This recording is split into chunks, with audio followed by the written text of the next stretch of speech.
Ils chuchotèrent son nom dans les couloirs de marbre du pouvoir. Alexei Voulov, l'homme qui fit trembler l'élite de Manhattan et disparaître des fonctionnaires de la ville. Le roi des ombres ne négociait pas. Il ne pardonnait pas. Mais par une amère nuit de décembre, au gala le plus prestigieux de l'année, la haute société de New York découvrit sa faiblesse singulière, sa mère. Alors que des milliardaires ivres de champagne regardaient une mondaine vindicative lever la main pour frapper une femme âgée confuse, Alexei fit quelque chose que la foule terrifiée n'attendait pas. Il attendit.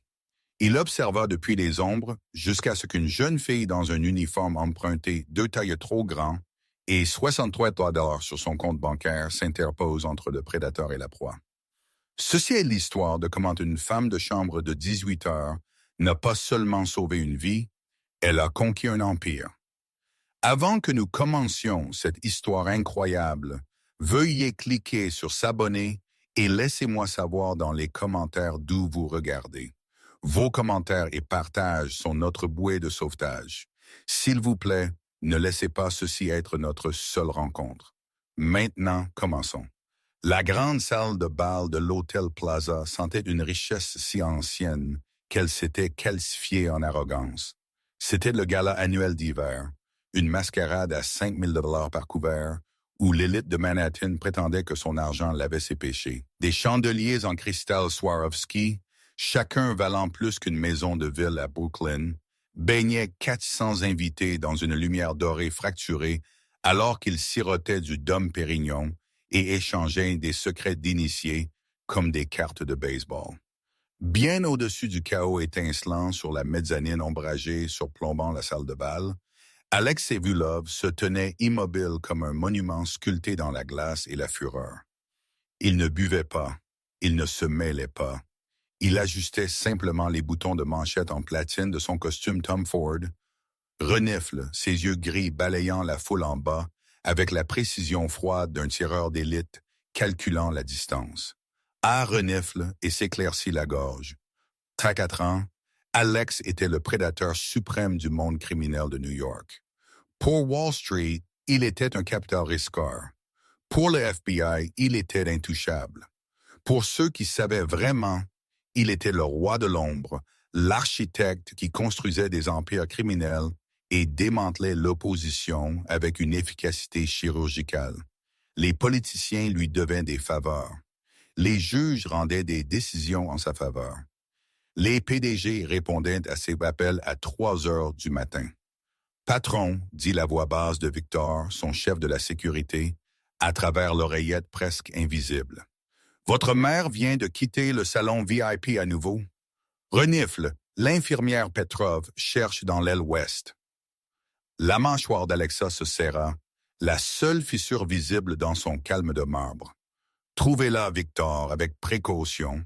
Si quelqu'un ne serait-ce que la regarde de travers, je veux son nom. Compris. Les yeux d'Alex balayèrent la salle de bal, cherchant la petite silhouette délicate de Gabriela Voulov. Sa mère avait 72 ans, son esprit lentement volé par la progression cruelle de la démence. La plupart du temps, elle croyait être encore une jeune femme à Moscou, attendant le retour de son mari de la guerre. Ce soir, Alexei l'avait amenée contre tous les instincts qu'il possédait parce qu'elle lui avait serré la main et chuchoté « S'il te plaît, Alex, je veux voir de belles choses une dernière fois. » Il ne pouvait pas lui refuser. Il avait remué ciel, terre et corps pour elle. Mais il ne pouvait pas arrêter le temps. En bas, sur le parquet de la salle de bal, l'atmosphère était suffocante pour Maya Torres. Maya déplaça le lourd plateau d'argent de canapé, ses épaules hurlant en signe de protestation. Elle avait 24 ans, complètement invisible, à vif et fonctionnant avec 4 heures de sommeil. Son uniforme, une robe noire et un tablier blanc fourni par l'agence d'intérim, pendaient maladroitement sur sa silhouette, épinglée à la taille avec des épingles à nourrice qu'elle avait volées dans sa salle de pause. Elle était debout depuis 11 heures sur 2 emplois. Son paiement de prêt étudiant était en retard de 3 semaines et sa sœur Lily, de 16 ans, renifle, avait besoin d'un rendez-vous en cardiologie qu'elle ne pouvait pas se permettre. jusqu'à ce que ce gars-là rapporte dans 5 jours ouvrables. Blinis au caviar, madame. Monsieur, murmura Maya, se faufilant à travers des groupes de personnes qui la regardaient comme si elle était faite de verre. Elle était un meuble pour eux, un mécanisme de service, pas une personne avec un loyer et des responsabilités, et la sœur d'une enfant dont le cœur dépendait littéralement d'elle. Près du centre de la salle de bal, l'énergie changea. Le murmure discret des conversations polies se transforma en quelque chose d'autre. Curiosité mêlée de cruauté. Maya tourna la tête et vit la foule s'écarter comme un rideau qui s'ouvre. Une femme âgée dans une belle robe de velours bleu roi mais légèrement démodée se tenait près de la sculpture de glace, l'air complètement perdu. Elle portait des boucles d'oreilles en perles et des lunettes qui grossissaient ses yeux confus et effrayés. Ses mains tremblaient alors qu'elle serrait un petit sac de soirée perlé. C'était Gabriella. Elle en avait l'air terrifiée, son regard parcourant la pièce comme si elle s'était réveillée dans un cauchemar. La foule ne bougea pas pour l'aider. Ils reculèrent, créant un cercle d'espace autour d'elle, non par respect, mais par dégoût. Pour eux, la confusion était contagieuse. Devant Gabriella se tenait Victoria Blackwell.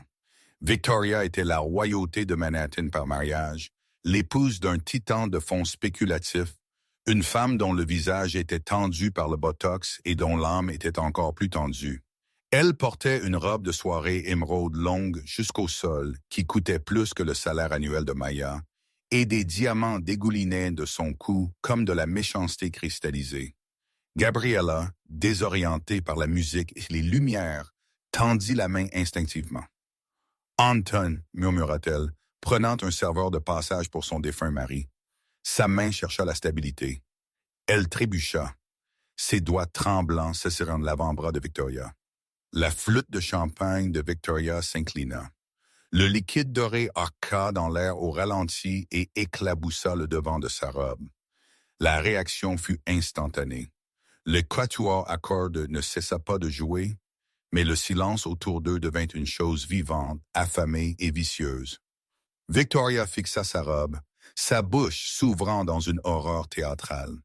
Quand elle leva les yeux vers Gabriella, ses yeux brillèrent d'une rage si pure qu'elle aurait pu faire fondre l'acier. Vieille femme dégoûtante et sénile. La voix de Victoria claqua comme un fouet à travers la salle de bal. Plusieurs invités haltèrent. D'autres sourirent, se penchant pour le spectacle. Gabriella tressaillit violemment, son corps se recroquevillant sur lui-même. Je suis désolé, balbutia-t-elle, son accent s'épaississant avec la peur. La pièce, elle tourne. Je ne voulais pas. Vous avez une idée de ce que coûte cette robe? Victoria s'avança, dominant la femme plus petite.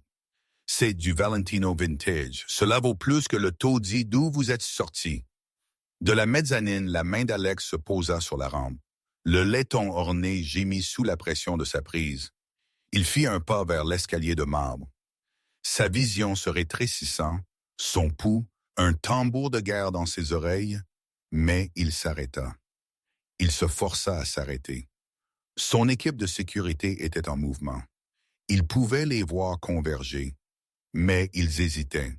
Victoria Blackwell était connectée. Son mari contrôlait des milliards. Personne ne voulait créer un incident. Alex voulait voir autre chose. Dans renifle, cette pièce de 400 alliés supposés, amis supposés, personnes civilisées supposées. Il voulait voir qui aiderait sa mère. Montrez-moi, pensa-t-il, sa rage devenant froide et chirurgicale. Montrez-moi qui dans cette pièce mérite de se réveiller demain. Victoria n'avait pas fini. Elle attrapa le poignet mince de Gabriella, ses ongles manucurés s'enfonçant dans la peau parcheminée assez fort pour laisser des marques. « Tu vas arranger ça », siffla Victoria, sa voix dégoulinante de venir. « Tout de what? »« S'il vous plaît, » gémit Gabriella, des larmes coulant sur ses joues burinées. « Je veux rentrer chez moi.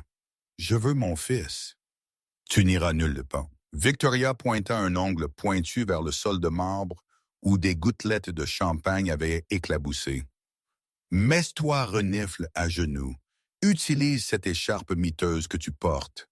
Essuie-le. » La foule regardait, des hommes en smoking valant 5 chiffres, des femmes portant des bijoux qui pourraient financer des hôpitaux. Ils regardaient tous. Certaines avaient l'air mal à l'aise. La plupart avaient l'air amusés. J'ai dit. Victoria leva sa main libre, paume ouverte, visant le visage de Gabriella. « Mets-toi à genoux. » Elle poussa Gabriella en arrière. Les jambes de Gabriella se dérobèrent. Elle commença à s'enfoncer vers le sol froid et impitoyable. Un doux sanglot s'échappa de ses lèvres. « Je suis désolé. Je suis tellement désolé. » Alexis sentit quelque chose se briser dans sa poitrine. Non pas son cœur, mais la dernière retenue retenant le monstre. Sa main bougea à l'intérieur de sa veste vers l'arme qu'il portait toujours. Renifle. Il allait tuer Victoria Blackwell au milieu de la salle de bal de l'Hôtel Plaza. Il allait peindre le marbre de son sang et laisser les conséquences tomber où elles pourraient. Mais avant qu'il ne puisse bouger, un flou noir et blanc traversa le parquet poli. Maya ne réfléchit pas, ne calcula pas, ne pesa pas le coup. Elle vit juste sa propre abuela dans les yeux terrifiés de la femme sur le point d'être frappée. Le plateau d'argent frappa une table voisine avec un fracas métallique, envoyant des champignons farcis rouler sur le linge blanc. Maya courut les 4-5 mètres restants et tomba à genoux, se glissant entre Victoria et Gabriella, juste au moment où la femme âgée était sur le point de toucher le sol. Maya attrapa Gabriella dans ses bras, s'éclaircit la gorge, enveloppant ses mains fortes et cailleuses autour des épaules fragiles, la tirant près d'elle et la redressant. « Ne la touchez pas, dit Maya. Sa voix tremblait, mais elle était assez forte pour briser le silence. Victoria se figea, sa main toujours levée à mi-frappe, son visage se tordant en une expression de pur choc. « Excusez-moi, savez-vous qui je suis? » Maya leva les yeux vers elle, tenant toujours Gabriella de manière protectrice. Son cœur battait si fort qu'elle pensa qu'il allait briser ses côtes, mais elle ne détourna pas le regard. « Savez-vous qui elle est? » La voix de Maya était plus ferme maintenant, alimentée par quelque chose de plus grand que la peur. « C'est la mère de quelqu'un. » La salle de bal retint son souffle. Sur la mezzanine au-dessus, Alex Vulov devint complètement immobile. Et pour la première fois en une décennie, le roi des ombres sourit, renifle. La salle de bal ne devint pas seulement silencieuse, elle devint sans air. 400 personnes cessèrent de respirer en même temps, leur flûte de champagne figée à mi-chemin de leurs lèvres, leur conversation mourant à mi-syllabe. Le quatuor à cordes faiblit, un violoniste manquant une note qui resta en suspens dans l'air comme un avertissement. Maya s'agenouilla sur le froid sol de marbre, ses bras toujours protecteurs autour de Gabriella, dont la mince silhouette tremblait contre sa poitrine.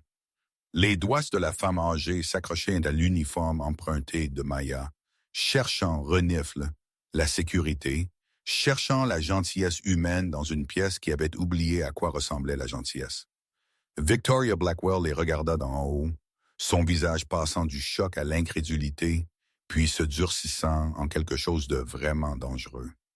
Elle baissa lentement sa main levée, ses doigts manucurés se transformant en poing. Petite, la voix de Victoria sortit comme un sifflement. « Avez-vous une idée de ce que vous venez de faire? Je pourrais vous faire arrêter. Je pourrais vous faire mettre sur liste noire par toutes les entreprises de traiteurs de New York. Vous ne travaillerez plus jamais dans cette ville. » L'esprit de Maya lui criait de s'excuser, de se prosterner, de sauver les morceaux de sa vie qu'elle pouvait récupérer de ce moment. Elle pensa à Lily à la maison, probablement en train de faire ses devoirs à leur table de cuisine au pied bancal, complètement inconsciente que sa grande sœur venait de commettre un suicide professionnel. Elle pensa aux 3 emplois qu'elle jonglait, le service du matin à la boulangerie, le service du déjeuner à la cafétéria de l'hôpital et ses petits boulots de traiteur le soir, tout cela pour pouvoir payer les bêta-bloquants et les visites chez le médecin de Lily et l'opération qui planait au-dessus d'eux comme une montagne qu'ils ne monteraient jamais. Mais alors Gabriella chuchota quelque chose en russe, sa voix se brisant. et Maya sentit le cœur de la vieille femme s'emballer contre sa propre poitrine comme un oiseau piégé. « Elle est terrifiée, dit Maya doucement, levant les yeux vers Victoria. « Ne le voyez-vous pas? Elle est juste confuse et effrayée et vous allez la frapper. Elle a ruiné ma robe. » La voix de Victoria monta d'un ton, attirant encore plus l'attention. Un demi-cercle de spectateurs s'était formé autour d'eux maintenant, des téléphones discrètement inclinés pour capturer le spectacle. C'est une robe à 60 000 $ et cette vieille folle, ne l'appelez pas ainsi. La voix de Maya sortit plus durement qu'elle ne l'avait voulu. Elle aida délicatement Gabriella à se lever, se positionnant entre la femme âgée et Victoria. C'est une personne. Elle mérite le respect. Victoria rit. Elle rit vraiment. Un son comme du verre brisé. Du respect de qui? De vous? Vous êtes une femme de chambre. Vous n'êtes personne. Vous existez pour servir des gens comme moi, pas pour me faire la leçon sur le respect. Maya avait entendu des variations de cela toute sa vie d'adulte. La fille invisible, les mains secourables sans visage, la personne qui nettoyait les désordres des autres et devait disparaître ensuite sans se plaindre, sans dignité, en même la reconnaissance qu'elle était humaine. Elle avait avalé cela 1000 fois auparavant, souri à travers la condescendance, hoché la tête à travers les insultes parce qu'elle le devait, parce que Lily avait besoin d'elle, parce que la survie signifiait devenir assez petite pour se glisser à travers les fissures de la cruauté des autres. Mais cette femme avait essayé de frapper la mère de quelqu'un, avait essayé de faire se prosterner une femme âgée confuse et effrayée sur le sol d'une salle de bal pendant que des centaines de personnes regardaient et ne faisaient rien. « Vous avez raison, » dit Maya, sa voix ferme malgré le tremblement dans ses mains. « Je ne suis personne. Je gagne 18 $ de l'heure. Je vis dans un appartement au 5e étage sans ascenseur avec un radiateur cassé. Mes chaussures ont des trous. » Elle leva le menton, rencontrant le regard furieux de Victoria. « Mais je sais que frapper la mère de quelqu'un parce qu'elle a accidentellement renversé votre boisson vous rend moins que personne. Cela fait de vous une brute et je me fiche du prix de votre robe. Je ne vous laisserai pas lui faire de mal. » La réaction de la foule fut immédiate. Certaines personnes haltèrent. D'autres sortirent leur téléphone plus ouvertement maintenant, sentant que cela allait devenir viral. Quelques-uns applaudirent même, doucement et incertains, avant de s'arrêter rapidement lorsque Victoria leur lança des regards venimeux. Le visage de Victoria devint cramoisi. Petite renifle hypocrite. Elle s'avança et un instant, Maya pensa sincèrement que la femme allait essayer de la frapper à la place, mais alors une voix coupa la tension comme une lame à travers la soie. « Éloignez-vous d'elle, Madame Blackwell. » La voix venait d'en haut, profonde, froide, et portant une autorité qui fit figer Victoria à mi-pas. Toutes les têtes de la salle de bal se tournèrent vers la mezzanine. Maya leva les yeux et le vit pour la première fois. L'homme descendit l'escalier de marbre incurvé avec le pas délibéré de quelqu'un qui savait que toute la pièce l'attendrait. Il portait un costume noir de jet qui coûtait probablement plus que le loyer annuel de Maya, parfaitement taillé pour sa silhouette grande et athlétique.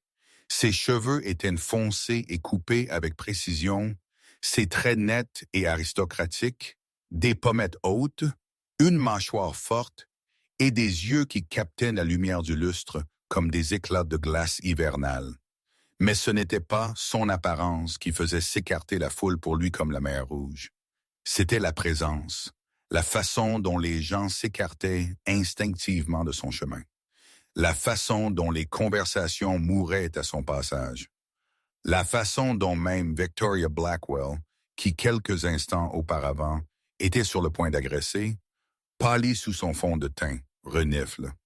2 hommes massifs en costume sombre le flanquaient, de la sécurité clairement, avec des oreillettes et le genre de vigilance qui suggérait un entraînement militaire. Mais l'homme au centre n'avait besoin d'aucune protection. Il était de danger marchand en Tom Ford et bouton de manchette en platine.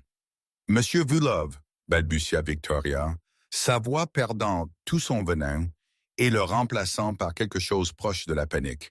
« Ce n'est pas ce que ça semble être. Cette femme m'a attaqué et votre mère, ma mère, dit Alexis Voulov, sa voix douce mais d'une manière ou d'une autre audible dans tous les coins de la salle de bal silencieuse. Semble indemne, non grâce à vous. Il atteignit le bas des escaliers et se dirigea directement vers Maya et Gabriela. Son renifle, équipe de sécurité, le suivit comme une ombre, mais il leva légèrement une main, leur signalant de garder leur distance. De près, Maya réalisa à quel point il était grand, au moins 1 mètre comme la dominant même si elle était debout maintenant. Ses yeux gris impossibles, balayèrent Gabriela d'abord, la vérifiant pour des blessures, avec un regard qui s'adoucit imperceptiblement avant de durcir à nouveau lorsqu'ils se tournèrent vers Victoria. « Madame Blackwell, dit-il, vous avez tenté de frapper ma mère. »« Non, je n'aurais jamais. Elle a ruiné ma robe, monsieur Voulov, et je lui demandais simplement de... » Vous lui avez dit de se mettre à genoux. Sa voix ne monta pas, n'en avait pas besoin. La température de la pièce chuta de 10 degrés. Vous avez mis vos mains sur elle. Renifle. Vous avez levé la main pour frapper une femme de 72 ans atteinte de démence parce qu'elle a accidentellement renversé du champagne sur du tissu. La bouche de Victoria s'ouvrit et se ferma comme un poisson se noyant dans l'air. C'est du Valentino. Je me fiche que ce soit tissé avec les cheveux des anges et béni par le pape lui-même. L'expression d'Alex resta parfaitement neutre, ce qui le rendit encore plus terrifiant. Vous avez touché ma mère, vous l'avez fait pleurer, vous l'avez humiliée devant 400 personnes. Il sortit son téléphone, un appareil élégant et minimaliste, et passa un seul appel sans rompre le contact visuel avec Victoria. Quand quelqu'un répondit, il prononça 3 phrases. Blackwell Capital Management. Tout.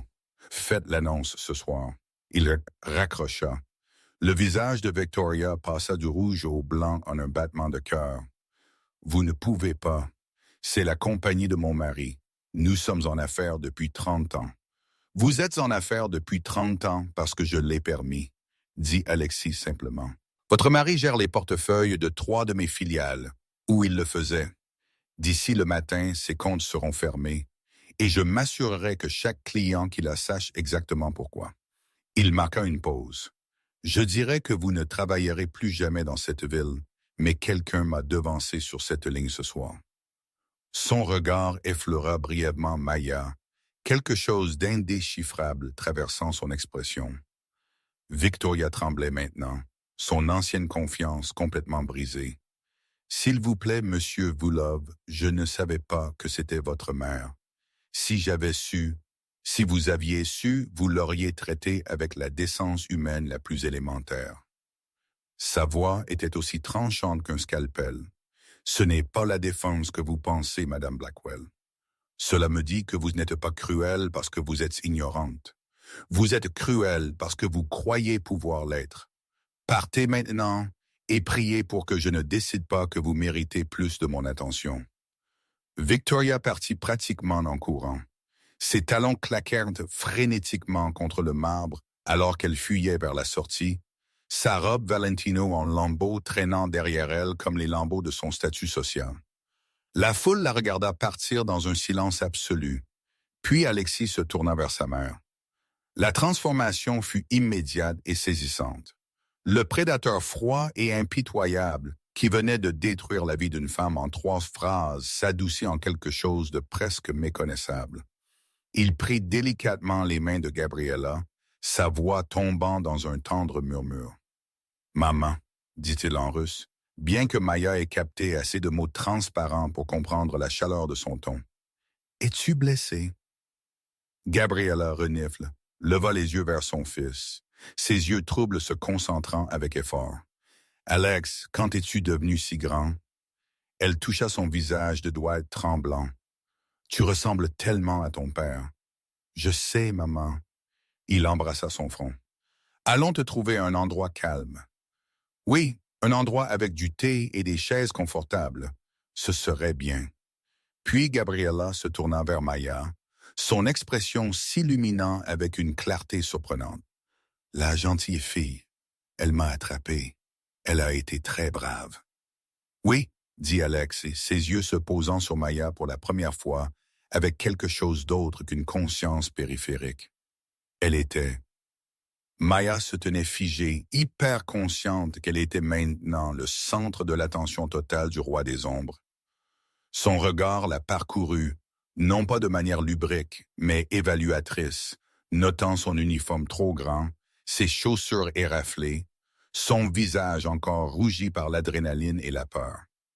L'un de ces hommes de sécurité s'approcha, une silhouette massive avec un crâne rasé et une cicatrice coupant son sourcil gauche. « Patron, l'infirmière Petrov amène la voiture. Nous devrions déplacer votre mère avant que les vautours des médias ne descendent. » « D'accord. » Alexei guida délicatement Gabriela vers son équipe de sécurité, qui l'entoura comme un mur protecteur. Renifle. Mais avant de se détourner complètement, il regarda Maya. « Votre... » Sa voix n'était plus froide, mais elle n'était pas chaude non plus. Elle était curieuse. « Comment vous appelez-vous? » La gorge de Maya était sèche. « Maya Torres. »« Maya Torres. » Il le répéta comme s'il le mémorisait. « Vous travaillez pour l'entreprise de traiteurs? »« Oui, monsieur. Premier Event Staffing. Je suis temporaire. Je travaille par l'intermédiaire de l'agence. » Elle balbutiait maintenant. La réalité de ce qu'elle avait fait s'abattait sur elle comme une vague. Elle avait probablement perdu son emploi. Elle avait définitivement fait une scène. Et elle s'était d'une manière ou d'une autre mêlée à un homme qui pouvait apparemment acheter et détruire des entreprises d'un coup de fil. « Vous ne travaillez plus pour eux, » dit Alex. Le cœur de Maya s'arrêta. « Quoi? Vous travaillez pour moi maintenant. » Il sortit une carte de visite de la poche de sa veste, un carton épais, estampillé d'un texte simple, et la lui tendit. « Venez renifle à cette adresse demain à midi. Nous discuterons des conditions. » Des conditions. Maya prit la carte avec des doigts engourdis. « Je ne comprends pas. Quelles conditions? » « Ma mère a besoin de quelqu'un qui se soucie réellement de son bien-être, » dit-il sans embâche. « Quelqu'un qui la voit comme une personne, pas comme un inconvénient. Vous avez prouvé ce soir que vous êtes cette personne. J'ai besoin d'une accompagnatrice et aide-soignante à plein temps pour elle. Quelqu'un en qui elle peut avoir confiance.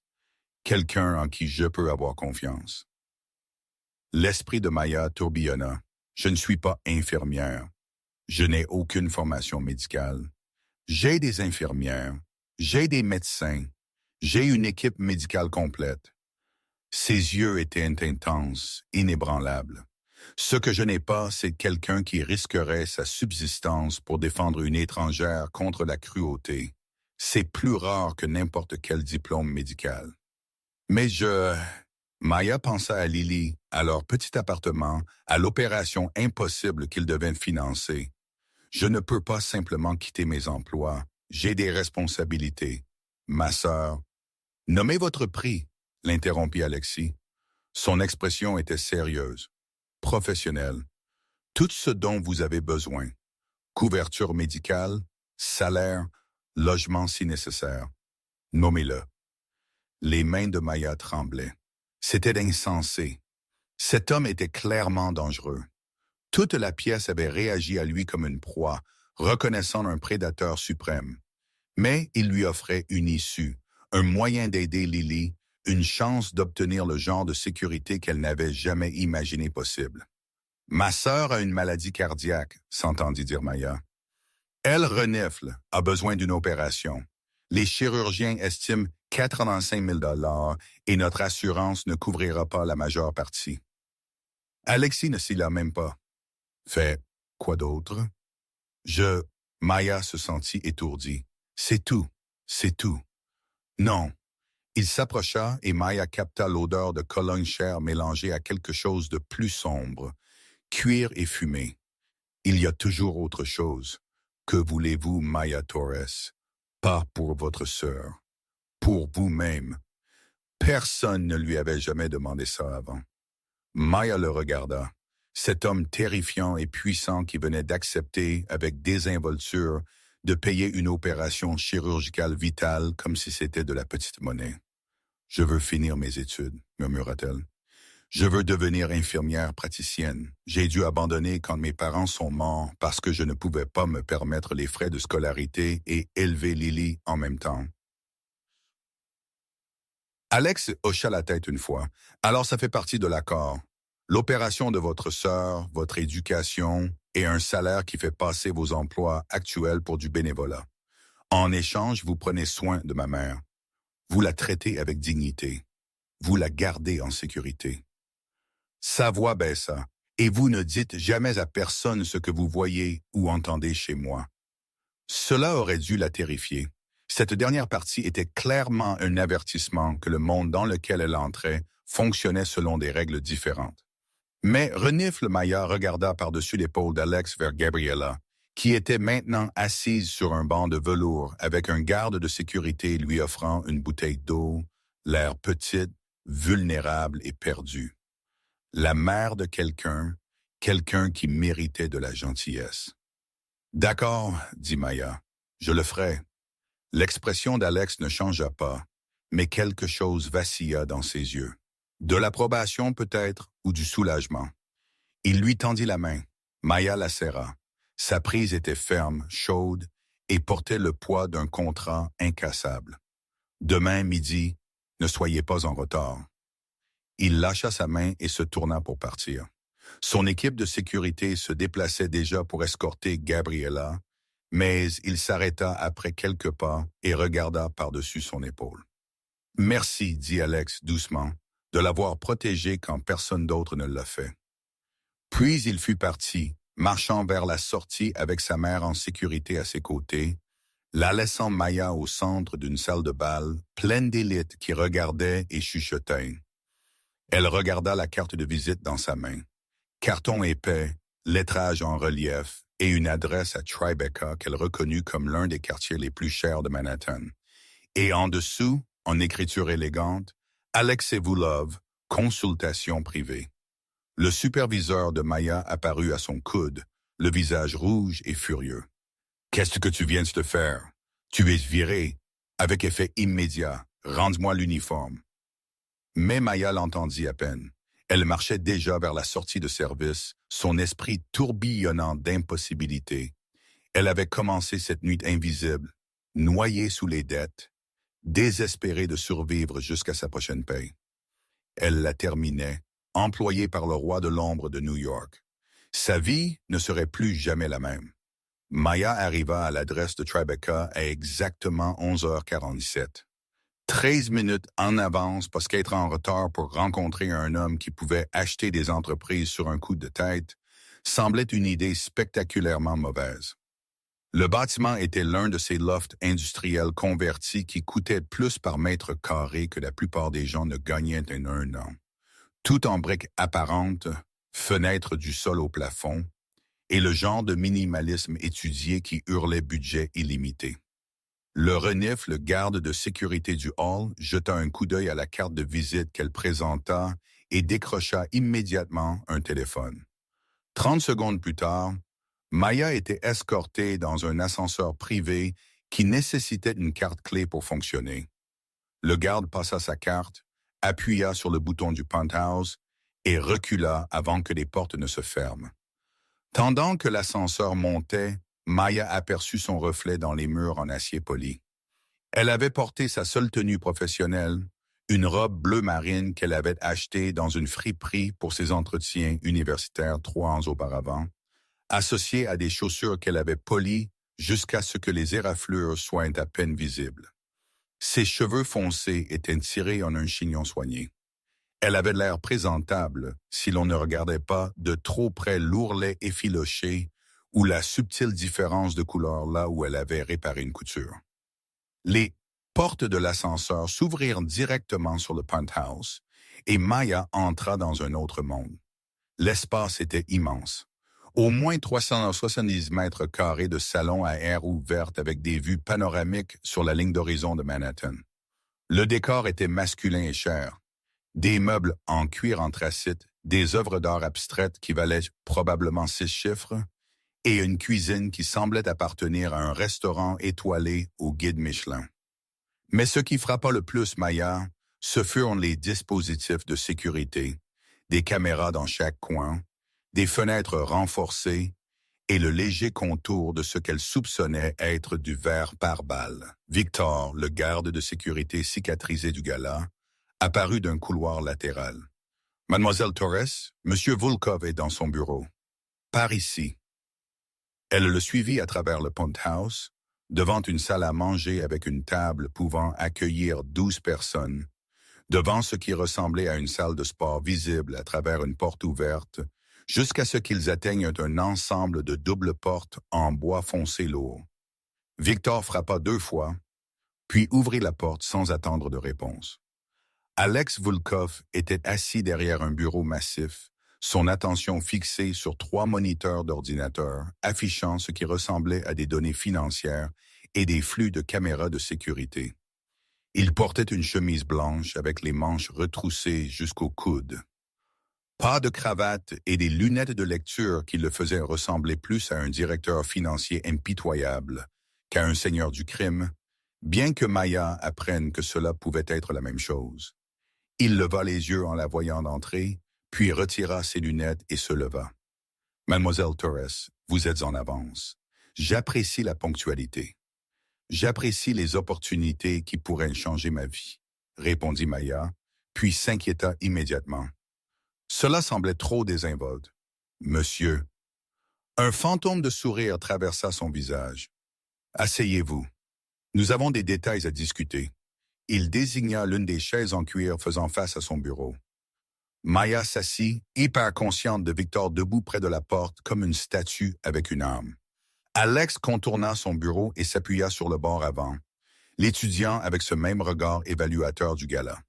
Ce n'était pas prédateur, c'était calculateur, comme s'il essayait de la lire de la même manière qu'il lisait des rapports financiers. « Avant de discuter des conditions, dit-il, je dois clarifier quelque chose. Travailler pour moi signifie entrer complètement dans mon monde. Ce monde n'est pas celui que vous avez connu. Il n'est faux sûr. Il n'est pas simple. Et une fois renifle que vous y êtes, il y a des choses que vous verrez et saurez qui rendent le départ compliqué. » « Compliqué comment? » demanda Maya, bien qu'une partie d'elle connaissait déjà la réponse. « Compliqué comme dans « J'ai des ennemis, Mademoiselle Torres. Des gens très sérieux qui n'aimeraient rien de plus que d'identifier mes vulnérabilités et de les exploiter. Ma mère est ma plus grande vulnérabilité. Quiconque est proche d'elle devient par extension une cible potentielle. » Il marqua une pause, la laissant assimiler cela. « Je peux vous protéger, vous et votre sœur. J'ai les ressources et les effectifs, mais j'ai besoin de votre confiance absolue. Pas de question quand je vous dis que quelque chose est pour votre sécurité. Pas de communication non autorisée, pas de publication sur les réseaux sociaux, pas de partage de données de localisation, pas de conversation imprudente avec de vieux amis sur votre nouvelle vie. » La bouche de Maya devint sèche. « Vous dites que je serais pratiquement une prisonnière. Je dis que vous seriez protégée. » Son ton était ferme mais pas méchant. « Il y a une différence. Vous auriez de la liberté dans des paramètres. Une belle maison, les meilleurs soins médicaux, des opportunités d'éducation. Mais oui, votre vie changerait fondamentalement. Vous devez comprendre cela avant d'accepter quoi que ce soit. » Maya pensa à Lily, à l'horloge qui tournait sur la maladie cardiaque de sa sœur, à la façon dont le cardiologue les avait regardées avec pitié le mois dernier, quand elles avaient demandé des plans de paiement. Elle pensa à ses 3 emplois sans issue, à son appartement au 5e étage sans ascenseur avec le chauffage cassé, à ses prêts étudiants accumulant des intérêts comme des tumeurs malignes. « Exactement. Et en quoi consisterait mon travail? » demanda-t-elle, au jour le jour. « Ma mère a besoin d'une surveillance constante. Pas d'une surveillance médicale. J'ai des infirmières pour cela. Mais de compagnie, quelqu'un avec qui parler, lui rappeler où elle est quand elle est confuse, pour stimuler ses souvenirs tant qu'ils sont encore accessibles. » La voix d'Alex s'adoucit légèrement. Elle aime la musique, les vieilles recettes de son enfance à Moscou, les histoires de quand j'étais jeune. Elle a besoin de quelqu'un de patient, de gentil et de sincèrement investi dans son bien-être. Et ma sœur, vous avez dit que vous couvririez son opération, mais votre sœur vivrait ici, l'interrompit Alexis. Vous deux, j'ai 6 chambres dans ce penthouse, la plupart inutilisées. Elle aurait son propre espace, sa propre salle de bain, accès à tout ce dont elle a besoin. Mon médecin personnel superviserait ses soins avant et après l'opération qui serait prévue à Mount Sinai avec le meilleur chirurgien cardiaque pédiatrique de l'État. Le cœur de Maya battait la chamade. C'est incroyablement généreux. C'est stratégique, corrigea-t-il. Si vous êtes inquiète pour le bien-être de votre sœur, vous ne serez pas concentré sur ma mère. Si elle est ici et protégée, vous aurez l'esprit tranquille. Tout le monde en bénéficie. Il croisa les bras. Quant au salaire, je vous offre 175 000 $ par an, plus une couverture médicale et dentaire complète pour vous deux, plus un fonds d'éducation dédié pour votre diplôme d'infirmière qui couvrira les frais de scolarité, les livres et les dépenses associées. Maya héleta réellement. Elle ne put s'en empêcher. 175 000 $ représentaient près de 10 fois ce qu'elle gagnait maintenant, se tuant à la tâche sur 3 emplois. Elle ne trouva pas les mots. Hein? Pourquoi tant? Parce que le bonheur de ma mère vaut plus pour moi que l'argent, dit Alexa simplement. Et parce que je ne paye pas pour la loyauté, je paye assez pour que me trahir serait la décision la plus stupide de la vie de quelqu'un. La menace était subtile mais indubitable. Maya prit une profonde inspiration. Si j'accepte ça, je veux une chose de plus. Son sourcil se leva légèrement. Allez-y. Ma sœur finit le lycée, un lycée normal, avec des amis et un bal de promo et des candidatures à l'université.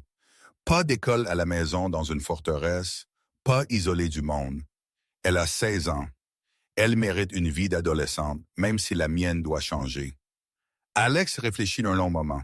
Je peux organiser un transport sécurisé vers et depuis son école actuelle. Renifle.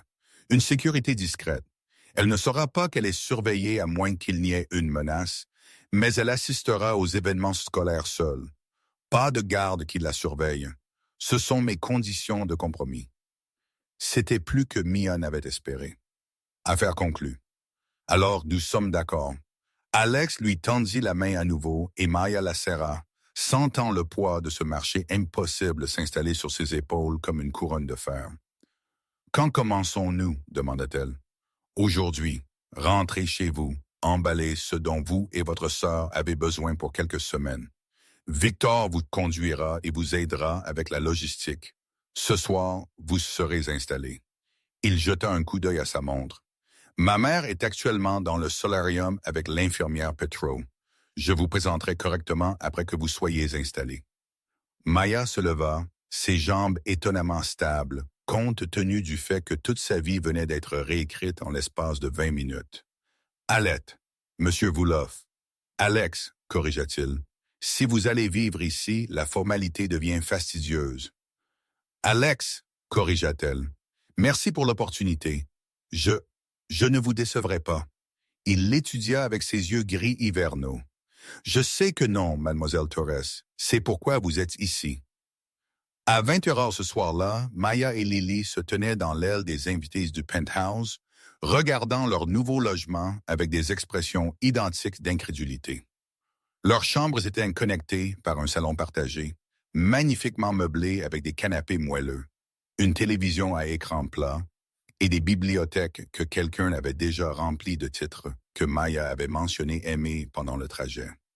La chambre de Lily avait un lit double, avec ce qui ressemblait à des draps en coton égyptien, un bureau pour les devoirs et des fenêtres donnant sur la ville qui faisaient ressembler la vue de leur ancien appartement sur un mur de briques à une blague cruelle.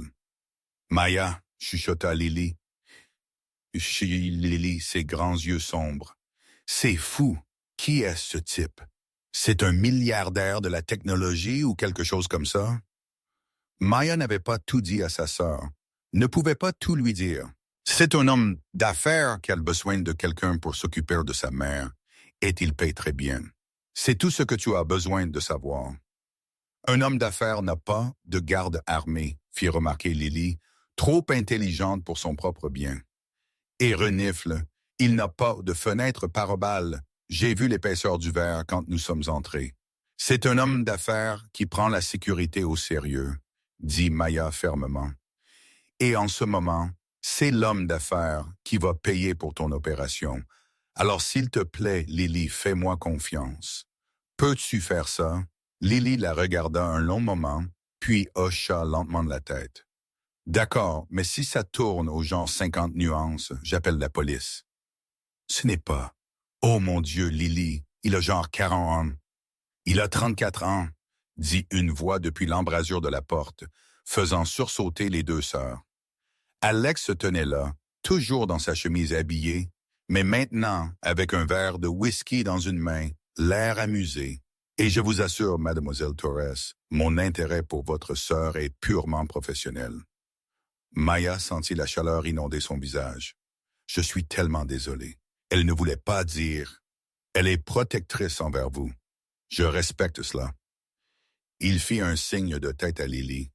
Votre opération est prévue pour vendredi prochain à Mount Sinai. Le docteur Richardson est le chirurgien, le meilleur dans son domaine. Vous le rencontrerez jeudi pour la pré-op. Des questions? Lily, pour une fois, sembla sans voix. Elle secoua simplement la tête. Bien, le dîner est à 20h30 si vous avez faim. Le cuisinier a préparé du poulet piccata et des légumes rôtis. Si vous n'aimez pas ça, dites-lui. Il fera ce que vous voulez. Le regard d'Alex se posa sur Maya. Quand vous serez installés, ma mère aimerait vous rencontrer. Elle passe une bonne soirée, très lucide. Profitez-en. Il partit avant que Maya ne puisse répondre, ses pas silencieux sur les parquets. D'accord, dit Lily lentement. C'était intense. De plus, il est un peu terrifiant, mais aussi, est-ce bizarre que je me sente plus en sécurité ici que dans notre appartement? Maya comprit exactement ce qu'elle voulait dire. Malgré les armes et les caméras de sécurité et l'homme qui achetait des entreprises avec désinvolture pour punir ses ennemis, il y avait quelque chose de solide à propos de cet endroit. Quelque chose de protégé. « Viens, dit Maya. Allons rencontrer Gabriella. » Le solarium était à l'extrémité opposée du penthouse, une pièce vitrée remplie de plantes et de sièges confortables qui captaient les derniers rayons du coucher de soleil. Gabriella était assise dans une chaise à dossier auprès des fenêtres, un album photo ouvert sur ses genoux. Elle portait un cardigan doux de couleur lavande et avait ses cheveux blancs attachés avec des pinces à perles. Elle leva les yeux en voyant Mia entrer et son visage s'illumina de reconnaissance. « La gentille fille, tu es revenue. » Le cœur de Maya se serra. « Je l'ai fait. Je suis Maya. Je vais passer du temps avec vous si ça vous convient. » Plus que bien. Asseyez-vous. Asseyez-vous. Gabriella tapota le pouf à côté de sa chaise. « Vous voulez voir des photos? Je regardais juste mon Alexis quand il était petit. » Renifle. Maya s'assit et Gabriella tourna l'album vers elle.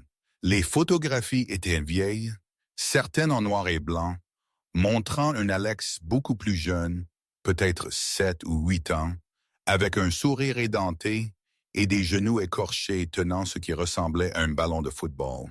« C'était un si doux garçon, » dit Gabriella avec nostalgie, « toujours à essayer de me protéger.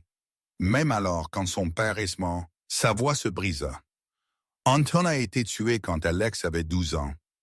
Après cela, mon doux garçon a dû devenir dur, a dû devenir fort pour nous protéger tous les deux. » Maya regarda les photos, essayant de concilier l'homme dangereux qu'elle avait rencontré avec cet enfant souriant. Qu'est-il arrivé à son père? Des rivaux commerciaux. Les yeux de Gabriella devinrent lointains. Il voulait ce qu'Anton avait construit. Il voulait tout prendre. Mais Alexei, mon garçon intelligent et courageux, il a appris des erreurs de son père. Il s'est assuré que personne ne pourrait plus jamais nous faire de mal de cette manière. Elle toucha doucement la photo. Mais je crains d'avoir perdu mon fils quand j'ai perdu mon mari. Le garçon sur ces photos, il savait rire. Il savait aimer. Maintenant, il ne sait que survivre.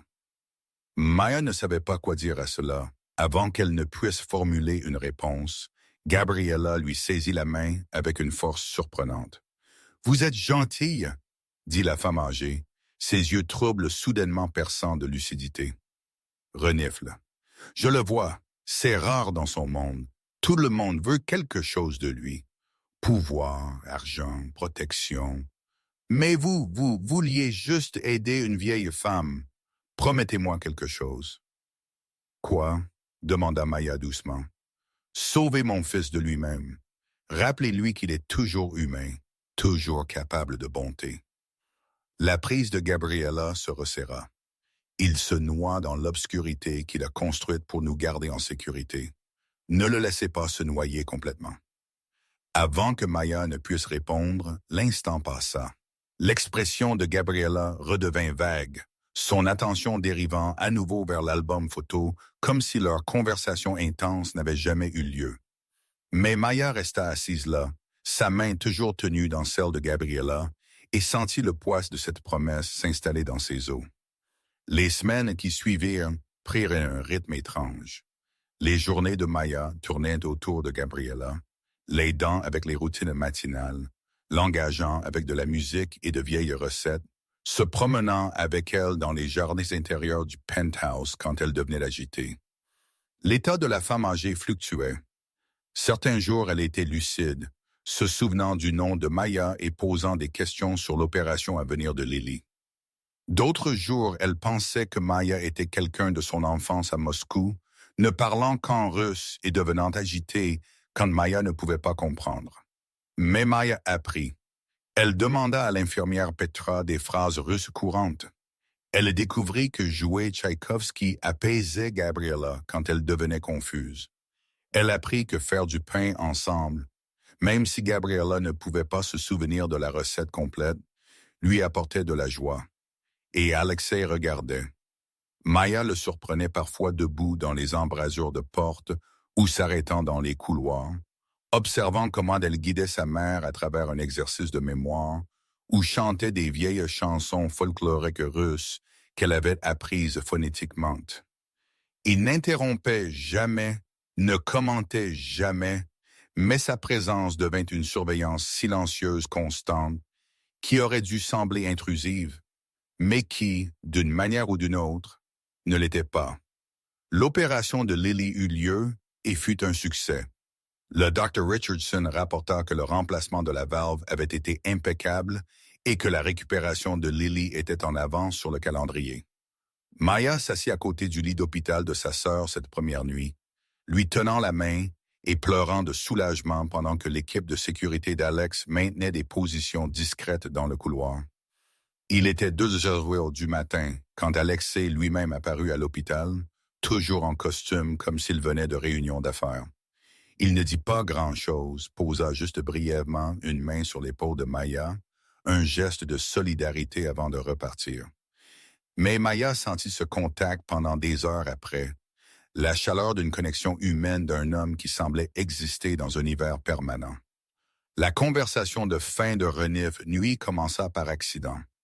Maya était dans la cuisine en train de faire du thé, incapable de dormir après une journée particulièrement difficile avec Gabriella, quand Alexei apparut comme une ombre matérialisée de l'obscurité. « Insomnie ?» demanda-t-il, tendant la main vers la bouteille de whisky sur l'étagère supérieure. « Plutôt anxiété ?» émit Maya. « Votre mère pensait que j'étais sa sœur aujourd'hui. Elle n'arrêtait pas de me poser des questions sur des gens dont je n'avais jamais entendu parler, frustrée quand je ne connaissais pas les réponses. Je me sentais inutile. » Alex versa 2 doigts de whisky dans un verre en cristal. « Vous n'êtes pas inutile. Pendant ces mauvais jours, personne ne peut la joindre. Mais vous essayez. C'est plus que la plupart des gens ne feraient. On s'inquiète facilement pour elle, » dit Maya simplement. « Quand elle est lucide, elle raconte les meilleures histoires. Saviez-vous qu'elle a un jour frappé un officier du KGB qui tentait de réquisitionner sa machine à coudre? Cela lui valut un vrai sourire. Petit mais sincère, elle a omis cette partie quand elle me l'a racontée, a dit qu'elle avait poliment refusé sa demande. Elle l'a mis KO d'un seul coup apparemment, puis a caché la machine à coudre dans le grenier d'un voisin pendant 3 mois. Maya sourit. Votre mère était une sacrée dure. Elle l'est toujours, dit Alexei doucement. Il but une longue gorgée. La maladie lui prend ses souvenirs, mais elle ne peut pas toucher à ce qu'elle est fondamentalement. C'est la personne la plus forte que je connaisse. Ils restèrent un instant dans un silence confortable, la ville scintillante à travers les fenêtres derrière eux. Puis-je vous demander quelque chose? Osa Maya. Vous n'êtes pas obligé de répondre. Demandez. Ce qui s'est passé à ce gars-là. Victoria qui essayait de blesser votre mère. Oui. Votre sécurité a dit plus tard que ce n'était pas aléatoire. Qu'est-ce qu'il voulait dire? L'expression d'Alex se contracta légèrement, mais il ne dévia pas. J'ai des ennemis, Maya. Une famille en particulier, les Kosovs, qui veulent démanteler tout ce que j'ai construit. Ils surveillaient ma mère, attendant une opportunité. Victoria Blackwell leur doit de l'argent. Ils ont arrangé qu'elle soit à ce gala, positionnée près de ma mère, avec des instructions pour créer un incident qui testerait mes vulnérabilités. Le sang de Maya se glaça. Ils voulaient voir comment vous réagiriez. Et plus important encore, ils voulaient voir qui était proche d'elle, à qui je confierais ses soins. Ses yeux rencontrèrent les siens. Vous êtes entré dans leur ligne de mire au moment où vous l'avez défendue. Alors pourquoi m'avez-vous embauché? Demanda Maya. Pourquoi me mettre en plus grand danger? Parce que vous étiez déjà en danger dès l'instant où vous vous êtes rendu visible à eux, dit Alex sans embâge. Les Kosovs avaient des caméras à ce gala. Ils connaissent votre visage, votre nom, probablement votre adresse maintenant. Vous laisser là sans protection aurait été signé votre arrêt de mot. Ici, vous êtes en sécurité. Lily est en sécurité. Je peux contrôler les variables. La réalité de ce qu'il disait s'abattit sur Maya comme de l'eau glacée. Elle avait pensé qu'elle aidait juste une vieille femme. Elle n'avait aucune idée qu'elle entrait dans une zone de guerre. Eh! La voix d'Alex s'adoucit. Il s'approcha et Maya réalisa que ses mains tremblaient. Je ne laisserai rien vous arriver. À vous ou à votre sœur. C'est une promesse. Mais j'ai besoin que vous me fassiez confiance. Pouvez-vous faire ça? Maya leva les yeux vers lui, cet homme dangereux et compliqué qui avait acheté sa loyauté avec de la gentillesse enveloppée de menaces et se retrouva à hocher la tête. Oui, chuchota-t-elle, je vous fais confiance. Quelque chose changeait dans son expression, une fissure dans l'armure. Merci, dit-il, et pour la première fois, il sembla réellement vulnérable, de me faire confiance, de prendre soin de ma mère, de... Il marqua une pause, de rester. À cet instant, debout dans sa cuisine à 2h du matin, avec du whisky et du thé et le poids de dangereux secrets entre eux, Maya réalisa quelque chose de terrifiant. Elle commençait à se soucier d'Alexei Vulov comme plus qu'un simple employeur. Et c'était la chose la plus dangereuse de toutes. Le 73e anniversaire de Gabriella tomba un soir de mars frais, renifle exactement 4 mois après que Maya soit entrée dans le monde d'Alexis. Le penthouse avait été transformé, pas en quelque chose d'ostentatoire. Oui, parce que Gabriella détestait les chichis, mais en quelque chose de chaleureux et intime. Des guirlandes lumineuses étaient drapées au plafond du solarium comme des étoiles capturées. Un petit orchestre jouait des chansons folkloriques russes dans un coin. La liste des invités était soigneusement choisie. Quelques associés de confiance, l'infirmière Petrov, Victor et son équipe de sécurité, et Lily, qui était devenue la petite fille honoraire de Gabriella au cours des derniers mois. Maya avait passé la journée à aider Gabriella à se préparer, coiffant renifle ses cheveux blancs et l'aidant à enfiler une belle robe bleu saphir qui correspondait à ses yeux. La femme âgée avait été lucide toute la journée, un cadeau en soi, racontant avec excitation à Maya des histoires sur ses anniversaires d'enfance à Moscou, où sa mère faisait des gâteaux au miel et son père jouait de l'accordéon. C'est parfait, avait dit Gabriella, me serrant la main alors qu'elle regardait le solarium décoré. Mon Alexei, il essaie tellement de me rendre heureuse, mais c'est toi, Dorogaya, qui me fait me sentir vivante. Maintenant, alors que la fête atteignait son apogée vers 20 heures, Maya se tenait près des fenêtres, regardant Lily apprendre à Gabriella un simple pas de danse pendant que l'orchestre jouait. Alex apparut à côté d'elle, 2 flûtes de champagne à la main. « Elle est heureuse, dit-il doucement, offrant un verre à Maya. « Je ne l'ai pas vue aussi présente depuis des mois. Vous avez fait ça? »« Nous avons fait ça, » corrigea Maya, acceptant le champagne. Au cours des 4 derniers mois, quelque chose avait changé entre eux. Les conversations tardives dans la cuisine étaient devenues une routine.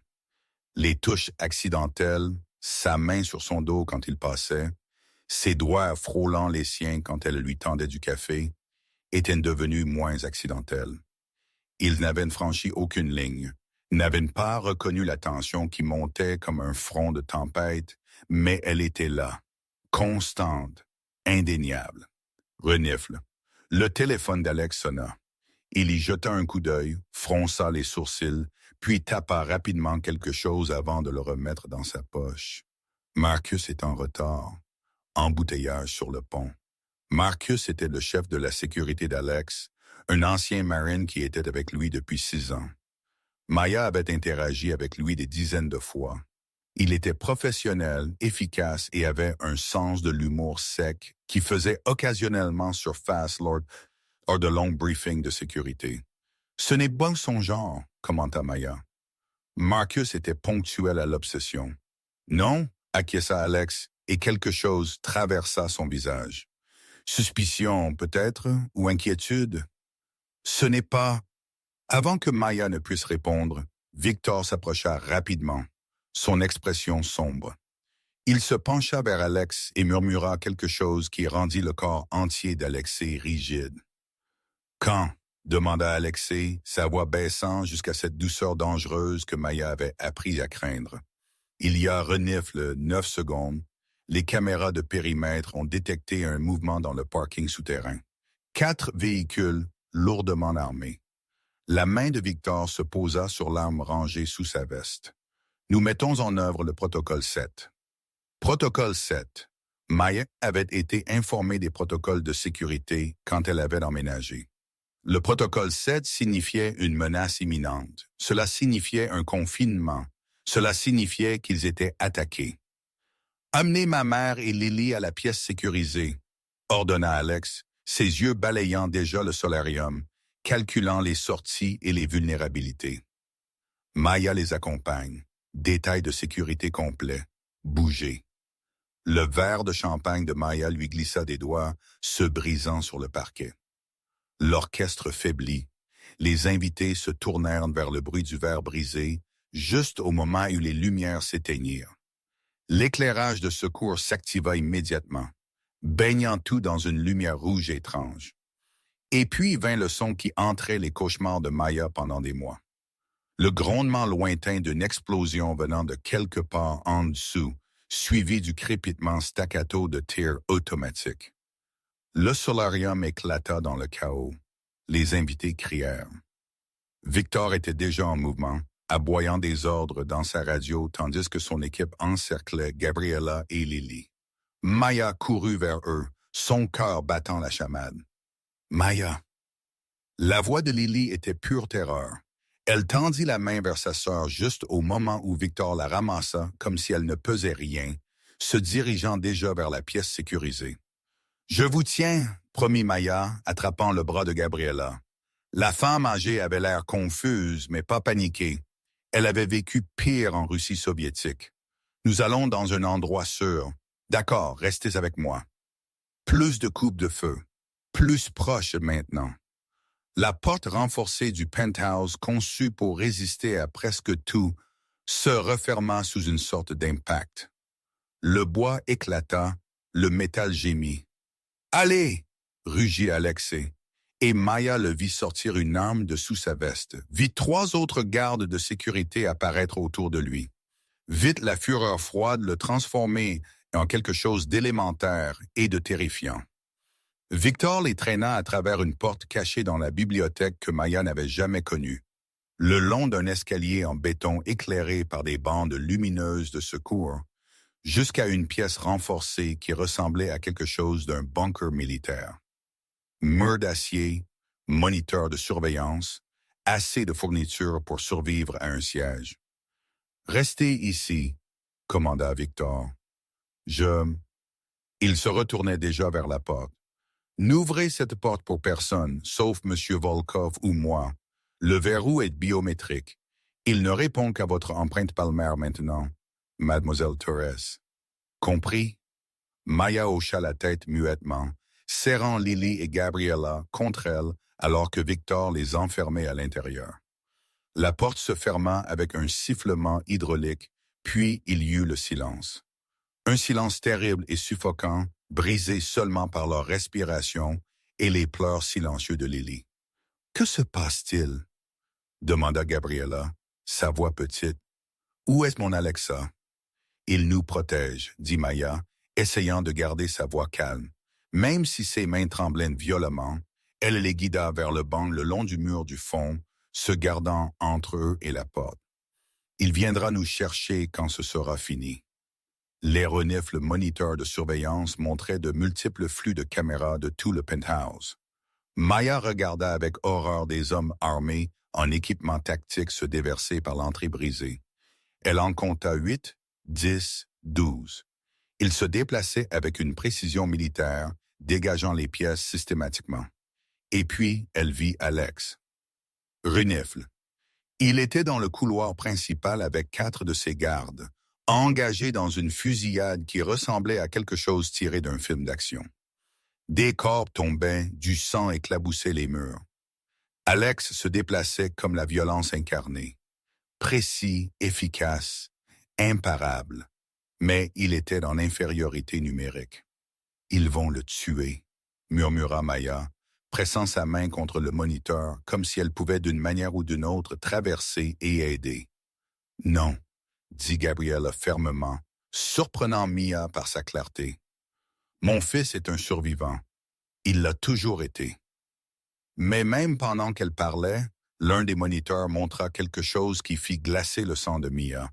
Un homme qu'elle reconnut. Marcus, le chef de la sécurité d'Alex, dirigeait 3 hommes armés directement vers la bibliothèque, vers l'escalier caché, vers la pièce sécurisée. Non, Maya respira. Non, non, non. Marcus connaissait la pièce sécurisée. Il était là quand les systèmes de sécurité avaient été expliqués à Maya. Il savait exactement où il se trouvait. Sur le moniteur, elle le regarda placer un appareil contre le mur près de la porte cachée. Une sorte de charge explosive. Il dit quelque chose à ses compagnons, riant, son visage tordu en une expression que Maya n'avait jamais vue auparavant. Cupidité, satisfaction cruelle. « C'est le traître », dit Maya à voix haute, la réalisation la frappant comme un coup physique. « Marcus nous a vendus. » L'explosion vint 30 secondes plus tard. La pièce sécurisée trembla. De la poussière tomba du plafond. Les moniteurs clignotèrent et s'éteignirent. Et puis vint le bruit de grincement du déverrouillage d'urgence de la porte activée de l'extérieur. Un système de sécurité qui ne pouvait être activé qu'avec un équipement spécialisé. Un équipement que les Kozlov avaient évidemment fourni à leurs hommes de l'intérieur. « Mettez-vous derrière moi », ordonna Maya, se positionnant devant Gabriella et Lily. Alors que la porte commençait à s'ouvrir, elle saisit la seule arme qu'elle put trouver, un extincteur monté au mur, sachant qu'il était pathétiquement inadéquat, mais incapable de ne rien faire. La porte s'ouvrit en grand. Marcus entra le premier, son arme braquée sur eux, son sourire vicieux. Derrière lui vinrent 2 autres hommes, des exécutants Kozlov à leurs tatouages, à leurs yeux froids et prédateurs. « Eh bien, traîna Marcus. Les précieux trésors du roi des ombres, tous emballés dans un paquet pratique. Et ça compense presque 6 ans à suivre les ordres de ce salaud arrogant. Combien vous ont-ils payé? Demanda Maya, gagnant du temps, son esprit en pleine course. Combien pour trahir quelqu'un qui vous faisait confiance? 5 millions plus un poste dans l'organisation CLF. Marcus haussa les épaules. Alexis paye bien, mais c'est un homme mort en sursis. Les Koslov sont l'avenir. Je suis juste assez intelligent pour le voir. L'un des exécutants attrapa Lily, la tirant loin de Gabriella malgré le cri de l'adolescente. L'autre saisit Gabriella, qui tenta de se débattre avec une force surprenante jusqu'à ce qu'il lui presse un couteau à la gorge. Ne leur faites pas de mal. Maya s'avança, l'extincteur levé inutilement. S'il vous plaît, ils ne font pas partie de ça. Mais vous, oui. Le sourire de Marcus s'élargit. Renifle. Vous êtes la faiblesse que nous attendions. La gentille femme de chambre qui a fait que le monstre se sente à nouveau humain. Alexei Volkov pourrait survivre à la perte de sa mère. Elle est vieille, malade, attendue. Mais vous? Il attrapa le bras de Maya, son arme pressée contre sa tempe. Vous, il échangera tout pour son empire, sa vie, sa reddition. Tout pour la fille qui lui a appris à se soucier à nouveau. À ce moment-là, Maya comprit avec une clarté absolue ce qu'elle devait faire. « Prenez-moi, dit-elle, sa voix étonnamment ferme. Laissez-les partir. Je suis ce que vous voulez. Je suis sa faiblesse. Ils ne sont qu'un levier. Amenez-moi à lui et laissez-les rester ici en sécurité. » Maya, non. Lily sanglota, luttant contre son ravisseur. « Chut, chérie, ça va, » dit Maya, rencontrant les yeux de sa sœur et essayant de communiquer tout ce qu'elle ne pouvait pas dire à voix haute. « Je t'aime. Sois forte. Survis. Ça va aller. » Comme c'est touchant. Marcus ricana, mais il calculait déjà. Maya pouvait le voir. Bien, amenez aussi la vieille femme. Doublez le levier. Laissez l'enfant. Elle ne vaut pas la peine d'être contrôlée. Ils traînèrent Maya et Gabriella hors de la pièce sécurisée à travers Renifle, la bibliothèque dévastée dans le couloir principal, où des corps gisaient écrasés et du sang peignait des motifs abstraits sur du bois précieux. Renifle. Maya essaya de ne pas regarder les visages, essaya de ne pas penser si Alexei était parmi les morts. Ils émergèrent dans le grand salon pour trouver une impasse. Alexei se tenait près des fenêtres brisées, Victor saignant mais debout à ses côtés. 3 autres gardes formant un demi-cercle protecteur. Face à Renifle, eux se trouvaient au moins 8 exécutants COF, leurs armes braquées sur l'équipe d'Alex. Et au centre de la pièce se tenait un homme que Maya n'avait jamais vu auparavant. Grand, aux cheveux argentés, portant un costume 3 pièces malgré le carnage, son sourire froid comme l'hiver sibérien. « Dimitri Klov », réalisa-t-elle, le chef de famille, l'architecte de ce cauchemar. « Ah, vous, Love », dit Dimitri agréablement, comme s'ils étaient à une réunion d'affaires et non dans une zone de guerre. « Je crois que nous avons maintenant toute votre attention. » Les yeux d'Alex trouvèrent Maya, et l'expression qui traversa son visage était de la pure angoisse. « Laissez-les partir, Dimitri. C'est entre nous. » « Non, mon ami. Il s'agit de démontrer que même le roi des ombres saigne. » Dimitri hocha la tête et Marcus poussa Maya en avant, l'arme toujours pressée contre sa tête. L'exécuteur qui tenait Gabriella fit de même, son couteau traçant une fine ligne de sang sur sa gorge. « Maman. » La façade soigneusement contrôlée d'Alex se fissura. « Ne lui faites pas de mal, s'il vous plaît. »« Alors rendez-vous, » dit Dimitri simplement. Votre empire vaut bien votre vie. Signez tout pour moi, et je les laisserai s'en aller. Refusez, et je vous ferai les regarder mourir avant de vous tuer lentement. Maya vit la main d'Alex se serrer sur son arme. Vit Victor secouer légèrement la tête. Il y avait trop d'armes, trop d'angles. Il ne pouvait pas tirer sans risquer des victimes civiles. C'était l'échec et mat, à moins que... Les yeux de Gabriella s'aiguisèrent soudainement d'une clarté que Maya avait rarement vue. La femme âgée regarda son fils, Maya, puis la bouteille de champagne posée sur le chariot de bord à proximité.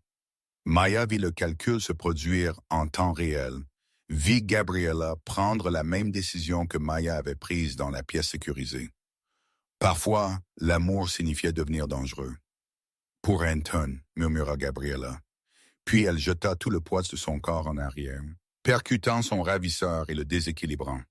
Sa main jaillit, attrapa la bouteille de champagne et la balança de toutes ses forces sur la tempe de l'homme. La bouteille se brisa, l'homme tomba et tout explosa dans le chaos. Alex et Victor bougèrent comme un seul, leur terre parfaitement couronnée.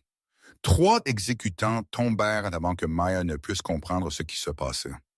Marcus se tourna vers la menace, son arme quittant la tête de Mia pour une seule seconde. Mia enfonça son coude dans sa gorge avec toute la force qu'elle possédait.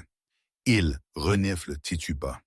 Elle attrapa son bras armé, mordant fort son poignet jusqu'à ce qu'il crie et lâche l'arme. Puis, renifle, elle plongea vers Gabriella, couvrant le corps de la femme âgée avec le sien, alors que des coups de feu éclataient tout autour d'eux. Renifle. La bataille dura peut-être 90 secondes, mais parut des heures. Alex se déplaçait dans le chaos comme un ange vengeur, son visage un masque de fureur froide, alors qu'il éliminait systématiquement les menaces. Victor prit 2 balles dans son gilet, mais continua de se battre. Des renforts, les hommes d'Alexis, les vrais, se déversèrent par l'entrée de service. Quand la fumée se dissipa, tous les exécutants Kosovs étaient morts ou mourants. Marcus gisait dans une mer de son propre sang, ses yeux déjà vitreux, et Dimitrikov était agenouillé au centre de la pièce, l'arme d'Alex pressée contre son front. « S'il vous plaît, haleta Dimitri, toute sa confiance précédente évaporée. Nous pouvons négocier. Vous avez menacé ma mère, dit Alex doucement. Vous avez mis la main sur quelqu'un que j'aime. Il n'y a pas de négociation pour ça. » Le coup de feu fut retentissant dans le silence soudain. Dimitri s'effondra et Alexei abaissa son arme, ses mains tremblantes. C'était la première fois que Maya le voyait montrer des signes physiques de choc. Puis il courut vers eux, tombant à genoux à côté de Maya et Gabriella. « Êtes-vous blessés? Dites-moi que vous n'êtes pas blessés. »« Nous allons bien, » réussit à dire Maya, bien que ses oreilles bourdonnaient et que ses mains soient couvertes de sang. « De qui? » Elle n'était pas sûre. Lily est dans la pièce sécurisée. Elle est en sécurité. Je sais, renifle. L'équipe de Victor l'a déjà sécurisée. Les mains d'Alex étaient sur le visage de Maya, le penchant vers l'éclairage de secours, vérifiant les blessures avec une minutie désespérée. Vous auriez pu être tué. Vous auriez dû rester dans la pièce sécurisée. Ils l'ont forcé. Marcus. Je sais. Je suis désolé. Je lui ai fait confiance et il... La voix d'Alex se brisa. C'est ma faute. Tout ça. Non, dit Gabriella fermement, se redressant avec l'aide de Maya. Sa robe était déchirée et ensanglantée, mais ses yeux étaient vifs et présents. C'est le prix de la vie que nous menons, Alexei. Mais regarde, nous avons survécu. Nous nous sommes battus. Et cette fille brave et folle, elle toucha doucement la joue de Maya. Elle a choisi de nous sauver quand elle aurait pu se sauver elle-même. Alexei regarda Maya et quelque chose dans son expression se fendit. Tous les murs qu'il avait construits, toute l'armure qu'il portait, s'effondrèrent. « Maya, murmura-t-il, je ne peux pas te perdre. Comprenez-vous? Je ne peux pas. »« Vous ne le ferez pas, » dit Maya, prenant sa main ensanglantée dans la sienne. « Je ne vais nulle part. » Il l'embrassa alors, avec fureur et désespoir, et plein de tout ce qu'ils avaient eu trop peur de dire. Renifle. Quand ils se séparèrent enfin, Gabriella souriait à travers ses larmes. « Il était temps, » dit la femme âgée. « Je commençais à penser que je devrais vous enfermer tous les deux dans un placard. » Le nettoyage prit des heures. Les explications à la police, soigneusement gérées par des fonctionnaires sur la liste de paie d'Alexei, prirent plus longtemps. À l'aube, le penthouse ressemblait à une scène de crime, parce que c'en était une, mais le pire avait été contenu. chaque événement documenté et finirait par disparaître dans la machinerie de corruption qui régnait sous la surface de la ville. 3 jours plus tard, après que les entrepreneurs eurent réparé les dégâts et que Lily eut cessé de faire des cauchemars toutes les nuits, Alex trouva Maya dans le solarium en train de regarder le lever du soleil. Il portait un morceau de papier, son contrat, réalisa-t-elle, et un briquet argenté. « Que faites-vous » demanda Maya alors qu'il approchait la flamme du coin du document. « Mettre fin à un arrangement qui n'était jamais ce que je voulais réellement, » dit Alex, regardant le papier brûlé dans la cheminée décorative.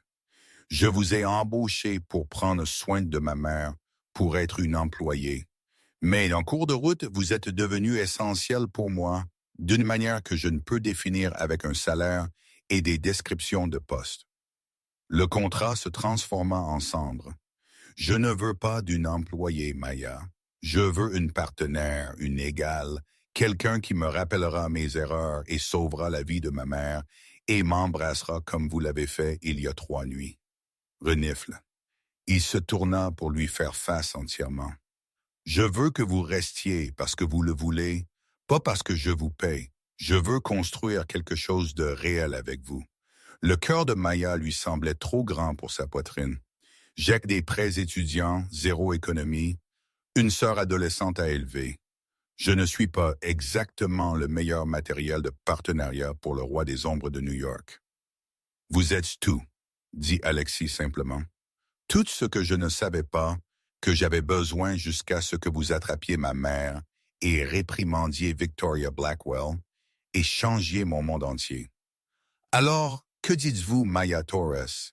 Voulez-vous rester? » Elle répondit en l'embrassant doucement et tendrement et pleine de promesses. « Oui, » murmura-t-elle contre ses lèvres. « Je resterai. » 6 mois plus tard, Maya entra dans le gala d'hiver de l'hôtel Plaza vêtue d'une robe bleu nuit qui coûtait plus que son ancien salaire annuel. Des diamants à son cou qu'Alexis avait insisté venaient sans attache, et une confiance qui avait été gagnée par le feu, le sang et la survie. Lily marchait à ses côtés, en pleine santé et radieuse, sa cicatrice chirurgicale cachée sous sa propre robe élégante. Gabriella tenait le bras de Maya, passant une soirée remarquablement bonne, ses yeux brillants alors qu'elle contemplait la salle de bal familière, et Alex les suivait, sa main posée de manière possessive sur le bas du dos de Maya, sa présence écartant la foule aussi efficacement qu'il l'avait fait 1 an auparavant. Ils avaient été invités en tant qu'invités d'honneur. La réhabilitation officielle d'Alex dans la haute société après la tragique invasion de domicile qui avait éliminé la menace des Koslov. Tout le monde renifle connaissait la vraie histoire, bien sûr, mais personne n'osait la dire à voix haute. À mi-chemin de la soirée, Victoria Blackwell s'approcha, son visage soigneusement neutre. « Mademoiselle Torres, » dit-elle doucement. « Ou devrais-je dire, Madame Volkov. »« Nous ne sommes pas mariés, » corrigea Maya, bien que la bague d'Alex soit à son doigt. « Une promesse pour l'avenir. Mais vous pouvez m'appeler Maya. »« Je voulais m'excuser, » dit Victoria, les mots lui coûtant visiblement. « Pour ce que j'ai fait à Madame Vulov. Et à vous, j'ai été cruelle et mesquine et... »« Vous avez été acheté par les Clough, » dit Maya sans embâge. « Utilisé comme un pion dans le jeu de quelqu'un d'autre. Je sais, Alexis m'a tout raconté. » Le calme soigneusement maintenu de Victoria se fissura. « Je suis tellement désolé. J'ai tout perdu à cause de cette nuit. Mon mariage, ma réputation, votre empathie, » suggéra Maya. « C'est ce qui manquait vraiment. Pour le reste, vous pouvez reconstruire. » Elle chercha dans son sac de soirée et en sortit une carte de visite. « Je crée une fondation au nom de Gabriella offrant des soins de santé, une éducation et des services de placement pour les travailleurs des services, des gens comme moi et avant, des gens qui sont invisibles pour ceux d'entre vous qui ont tout. » Victoria prit la carte avec des mains tremblantes. « Votre première donation sera généreuse. » Continua Maya, canalisant le pouvoir qu'elle avait appris en observant Alexis. et vous ferez du bénévolat à notre centre de carrière 1 jour par mois. Considérez-le comme une pénitence avec un but. Victoria hocha rapidement la tête. Oui, bien sûr, merci. Je ne mérite pas votre miséricorde. Peut-être pas, mais je la donne quand même. Maya sourit parce que quelqu'un lui avait montré de la miséricorde une fois quand elle n'avait rien à offrir en retour. Alors que Renifle Victoria se retirait, Maya sentit les bras d'Alex s'enrouler autour de sa taille par derrière.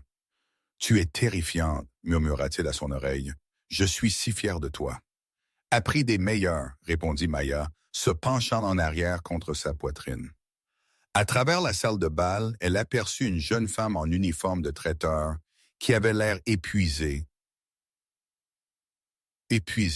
dépassée et désespérément déplacée. Maya la regarda et sourit, puis traversa discrètement la pièce. « Nuit difficile ?» demanda-t-elle doucement. La femme sursauta. « Je suis désolée, madame. Aviez-vous besoin de quelque chose? » « Non, mais vous en avez peut-être besoin. » Maya glissa une carte dans la main de la femme. « Si Renifle, vous avez un jour besoin d'aide, d'un meilleur emploi, de soins de santé, d'éducation, appelez ce numéro.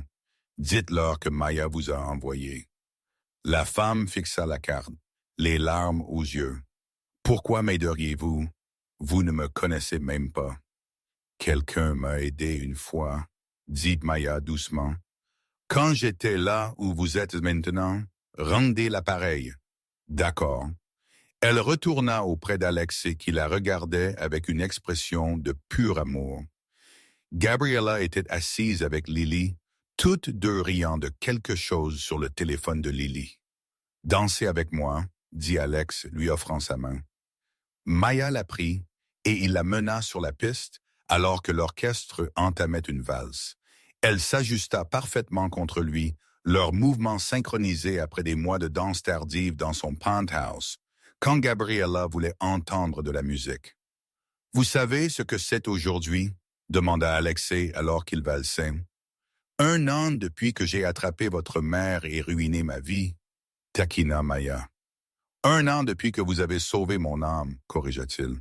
« Tout ce que je suis maintenant, tout ce qui est bon, du moins, est commencé la nuit où vous vous êtes interposé entre un monstre et sa mère et m'avez montré ce à quoi ressemble le vrai courage. » Maya leva les yeux vers lui.